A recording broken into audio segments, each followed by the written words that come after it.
3 kilo আম নিয়ে এসেছি।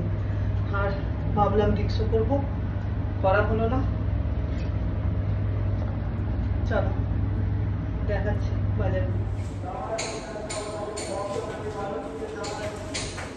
শুভ সকাল বন্ধুরা, এই যে বাজার থেকে এলাম, প্রচন্ড রোদ বাজারে। আজকে নিয়ে এলাম ফল আর নিয়ে এসেছি চিকেন। তো চিকেনটা রাখা আছে, ধুয়ে পরিষ্কার করে নিতে হবে, এখন রেখে দিয়েছি বেসনে। আর এই দেখো ফল নিয়ে এসেছি, এই যে কাঁঠালি কলা নিয়ে এসেছি 8 পিস, 8 পিসে নিল 40 টাকা। আর এই যে আমগুলো দেখো, সুন্দর আমগুলো, এই আমগুলো নিল 50 টাকা করে কিলো, 3 কিলো 200 আছে। একেবারে নিয়ে চলে এসেছি, এটা 2-3 দিন যাবে। আর কাটলে গোলা, চলো কিছুগুলো ফ্রিজে ঢুকিয়ে রাখবো, আর কিছু শক্ত শক্ত আছে, তো সেগুলো রাখবো এতে, বাইরে রাখবো। তো আমার চ্যানেলে সবাইকে স্বাগত, যে যেখান থেকে আমার ভিডিওগুলো দেখছো তোমাদেরকে অনেক অনেক ভালোবাসা। চলো সকাল থেকে ব্লগটা শুরু করলাম, একটা নতুন ব্লগ নিয়ে তোমাদের সামনে চলে এসেছি। আশা করি তোমাদের ভালো লাগবে, আমার সাথে থাকো তোমরা। চলো এগুলো রেখে নিই, আর এটা করে নিই, কি বলে, চিকেনটা পরিষ্কার করে নিই একে একে। তারপরে চিকেনটা পরে পরিষ্কার করবো, আগে একটু গ্লুকন্ডি গুলে খেয়ে নিই। মানে এত গরম লাগলো না, আজকে আর ছাতা নিয়ে যাইনি।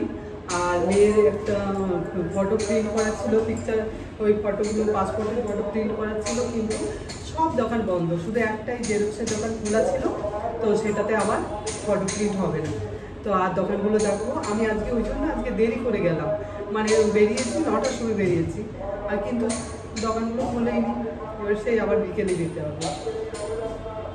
ঠিক আছে বন্ধুরা, চলো কাজগুলো করি, ইয়ে করি, মুখর নিয়ে একটু গুলে নিই।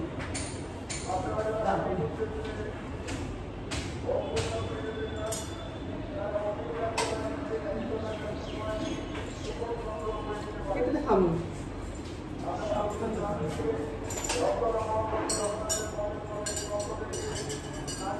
পাতলা পাতলা গ্লাসগুলো এখানে থামুন।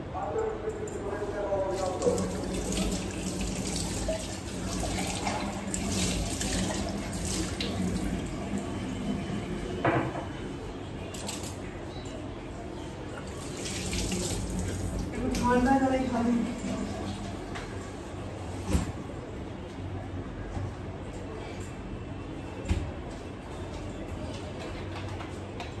এসে পরে একটু বসেছিলাম, 10 মিনিট বসে নিলাম, তারপরে এলাম আবার ভিডিও স্টার্ট করলাম।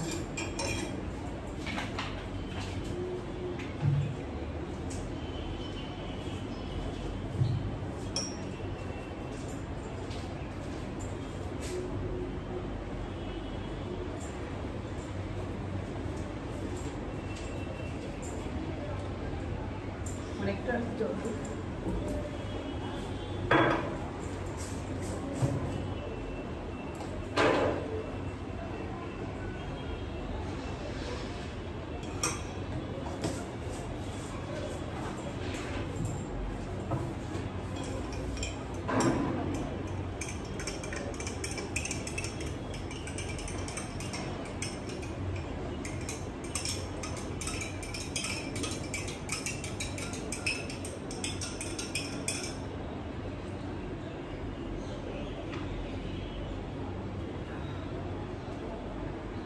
কি আরাম। কাজ তো করছি, কিন্তু মাঝে মাঝে এই যে জল টল খেতে হবে, আর না হলে যদি আমার এই এনার্জি কমে যায় তাহলে কাজগুলো কে করবে। আসলে বাইরে বেরোলে, মানে বাজারে, তোমাদেরকে আগের যে ব্লগটা দিয়েছি সেটাতে বাজারে গেছিলাম, মানে ওই 3 দিন 4 দিন পর পর একবার করে বাজারে যেতেই হয়, মানে কিছু না কিছু শেষ হয়ে যাচ্ছে। যেমন তখন নিয়ে এসেছিলাম 2 কিলো আম, ওই জন্য 3 দিন গেল, তাহলে 3 দিন পরে আবার আম নেই। আর এই সময় আম খাবো না, সেটা কি হয় কখনো? ওই জন্য মনে হচ্ছে। আর দেখলাম একরকমই আম ছিল, মানে যে দোকানে গেছিলাম, এখন প্রায় দোকানগুলো খোলেনি। আর বাজারের দিকে যাইনি, আজকে অন্যদিকে গেছিলাম। চলো খেয়ে নিই, তারপরে আসছি। ফ্যানের নিচে একটু বসি। বন্ধুরা পুজো হয়ে গেল, এই যে আজকে নতুন জামা পরিয়েছি, নতুন বলতে একবার পরেছিলাম। চল খাবার রেডি করছি, ব্রেকফাস্টের জন্য আমি চিড়ে খাবো। সেই চিড়েটা ধুলাম ভালো করে আর ভিজতে দিলাম। চিড়েটা লাল চিড়ে, শক্ত আছে। আর এখানে আম কেটে মেয়েকে ম্যাঙ্গো জুস বানিয়ে দেবো। আর এখানে ঠাকুরকে কেটে দিলাম, তো সেটা সমেত ম্যাঙ্গো জুস। আর আমার চিড়ে আর কলাও দিলাম ঠাকুরকে প্রসাদ। এই দেখো বন্ধুরা, আম কেটে নিলাম, চিড়েটা একটু কমিয়ে রাখলাম, অনেকটা দেখছি ভিজে অনেকটা হয়ে গেছে, জানি না এটা কি হবে। তো কলা নিয়ে নিলাম আর মেয়ের জন্য এই যে জুস বানিয়ে দিয়েছি। চলো মেয়েকে আগে দিয়ে এসেছি, তারপরে আমি খাবো। ও পড়ছে।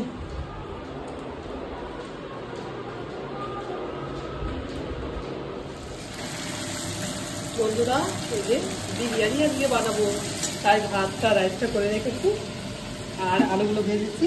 আর এই মাংসটা চিকেনটা কষা হচ্ছে।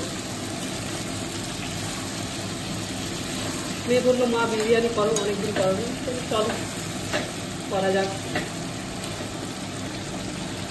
কিছুটা গুছিয়ে নিই তারপরে আসছে। এই দেখো কি হয়ে আছে।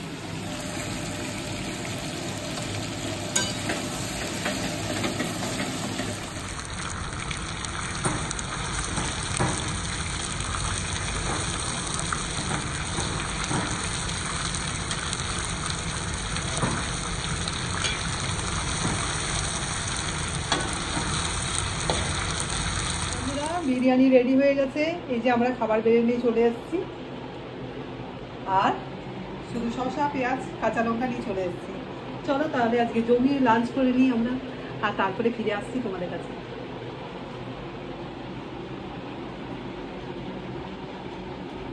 শুভ সন্ধ্যা বন্ধুরা।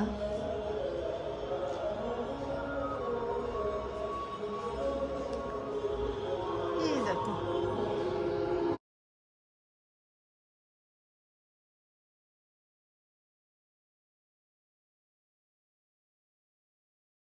বন্ধুরা, এখন কাপড়গুলো ইয়ে করলাম, ওয়াশিং মেশিনে দিয়েছিলাম, হয়ে গেছে। এটা খাওয়া দাওয়ার পর এখন বাজে 9টা 15-20 হবে। খাওয়া দাওয়ার পর কাপড়গুলো সব শুকোতে দেবো। পুরীতে না এই এসি এই গরম হাওয়াতে না কাপড়গুলো সারা রাত্রি থাকে, ব্যাস খুব সুন্দর শুকনো হয়ে যায়। ওই জন্য কয়েকদিন ধরে রাত্রে, মানে গরমের দিনে বেশ রাত্রে কেচে দিচ্ছি কাপড়গুলো, ওয়াশিং মেশিনে দিয়ে দিচ্ছি, তাহলে সকাল হলেই সব কাপড়গুলো শুকিয়ে যাচ্ছে, খুব ভালো। বন্ধুরা খাবার বেড়ে নিলাম। ওই বিরিয়ানি ছিল, জানো তো বেশি তো হবেই, ভালো জিনিস করলে একটু বেশি করেই করা হয়। তো মেয়ে আগে একটুখানি খেয়েছে, আর আমিও এই যে মাংস কিছু নিইনি, শুধু আলু আর রাইসটা একটু নিয়েছি।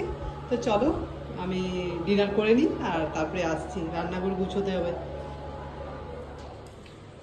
বন্ধুরা খাওয়া দাওয়া তো হয়ে গেল, এরপর রান্নাঘর পরিষ্কার করা।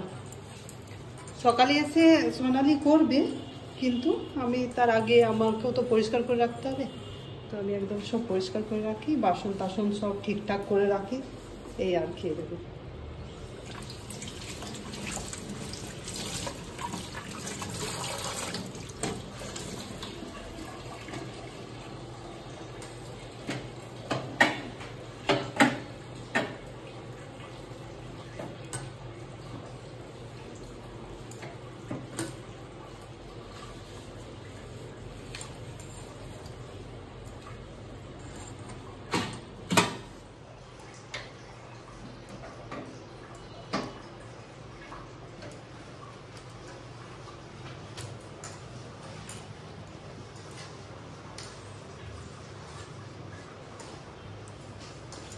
চলো বন্ধুরা, এই যে বন্ধুরা মোটামুটি সব পরিষ্কার করে রাখলাম। তো চলো আমার রান্নাঘরের কাজ হয়ে গেল, এরপর ব্রাশ করবো, অন্যরকম কাজ আছে আবার। চলো তাহলে টাটা, রান্নাঘরে গুড নাইট সকলকে।